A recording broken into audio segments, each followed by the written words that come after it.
From Pacifica, this is Democracy Now! I'm sorry. Am I supposed to cry? Am I supposed to feel the emotions you tell me to? Am I supposed to cry because I'm a woman? Am I supposed to feel these emotions right now and not go in shock and not know what's happening? What you might see on TV, more of what they perceive as an actual rape. Today, a shocking story of how a Texas student was kicked out of high school for public lewdness after reporting a rape. Her rapist was sent to a special disciplinary school. So was she. Rachel Bradshaw Bean is now speaking out and joins us today. Then 20 years ago this week, the North American Free Trade Agreement, or NAFTA, went into effect. In a few moments, I will sign the North American Free Trade Act into law. NAFTA will tear down trade barriers between our three nations. It will create the world's largest trade zone and create 200,000 jobs in this country by 1995 alone. We will look at the legacy of NAFTA and the 20th anniversary of the Zapatista uprising. We'll go to the Mexican state of Chiapas. The Zapatistas consider NAFTA to be a death sentence for the indigenous people of Mexico. We'll also hear Subcomandante Marcos in the years when the Zapatistas first rose up. All that and more coming up.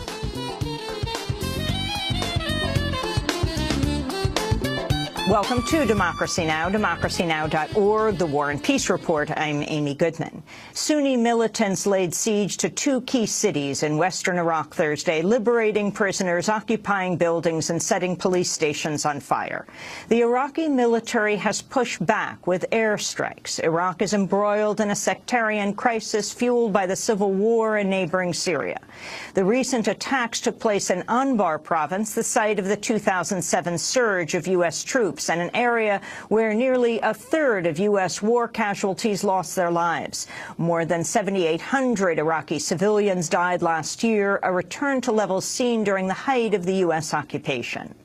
The United Nations is warning a spiraling crisis in the Central African Republic, also South Sudan and Syria. They're testing the limits of the global humanitarian system, the UN says. UN humanitarian chief Valerie Amos said more than 1 in 6 Central Africans are now internally displaced due to the violence there. In South Sudan, nearly 200,000 people have been driven from their homes in recent weeks. Amos said the global picture has worsened since last month, when she projected a record $12.9 billion would be needed to reach people in more than 50 countries. Developments in the Central African Republic and South Sudan have already added tens of thousands of people to the list of those who need our help and support. And with the ongoing emergencies in Syria, the Philippines and elsewhere, our collective response capacity and our resources are being stretched to the limit. Millions of people have begun this year internally displaced or as refugees, dependent on humanitarian organizations for a place to sleep, food to eat, and for basic health care. UNICEF, meanwhile, is warning attacks against children have reached unprecedented levels in the Central African Republic, with 16 confirmed killed, at least 2 of them beheaded. Children are being recruited into armed groups and targeted in brutal revenge attacks. The military in South Sudan says rebels are forcibly recruiting civilians in a bid to seize the capital of Juba, even as peace talks open in Ethiopia. The rebels already control the strategic city of Bor, the capital of the oil-producing Jonglei state. The United States has been evacuating staff from the embassy in Juba amidst continuing fears of a full-blown civil war. In Lebanon, a powerful car bomb hit a neighborhood south of the capital, Beirut, Thursday, killing at least 5 people. The area is a stronghold of Shiite group Hezbollah. The United States is continuing to pressure Afghanistan to sign a deal keeping thousands of U.S. troops there beyond this year.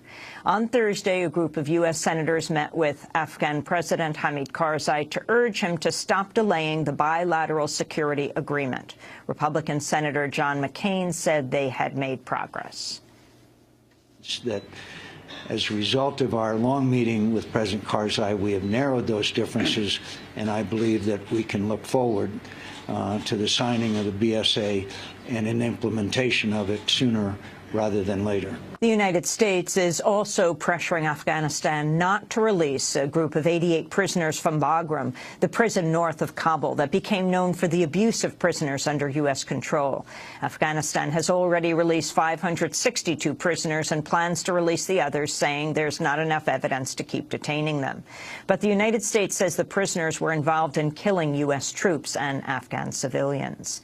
In Cambodia, police opened fire on striking garment workers south of the capital today, killing at least 3 people. Witnesses said police armed with assault rifles shot at protesters, hurling rocks and other projectiles. Workers have launched a week-long strike demanding a minimum wage of $160 a month, which is double the current rate. Rwanda's former spy chief has been found murdered in South Africa. Patrick Karegeya had fled to South Africa in 2007 after being accused of plotting a coup against Rwandan President Paul Kagame. His body was found on a bed in an upscale hotel in Johannesburg on Wednesday.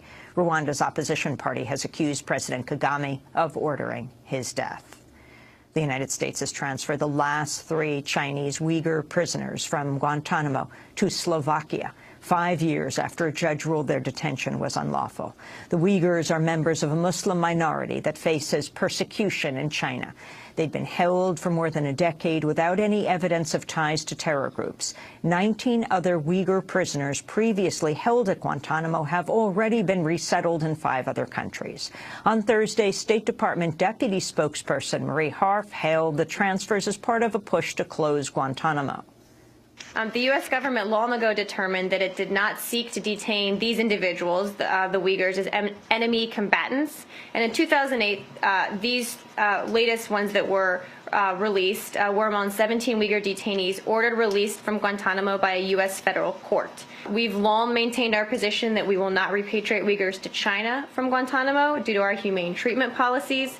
As we've also said, we're taking all possible steps to reduce the detainee population at Guantanamo Bay, and it is certainly our position that these latest transfers mark an important step in furthering that objective. 8 other prisoners have been removed from Guantanamo since August, but 155 still remain. A major snowstorm is blasting the Midwestern and Northeastern United States, prompting flight cancellations and school closings. Nearly 2 feet of snow had fallen north of Boston as of early this morning, with up to 7 inches here in New York City. New York and New Jersey declared states of emergency, advising residents to remain indoors. Secretary of State John Kerry has returned to the Middle East in a bid to revive peace talks between Israelis and Palestinians.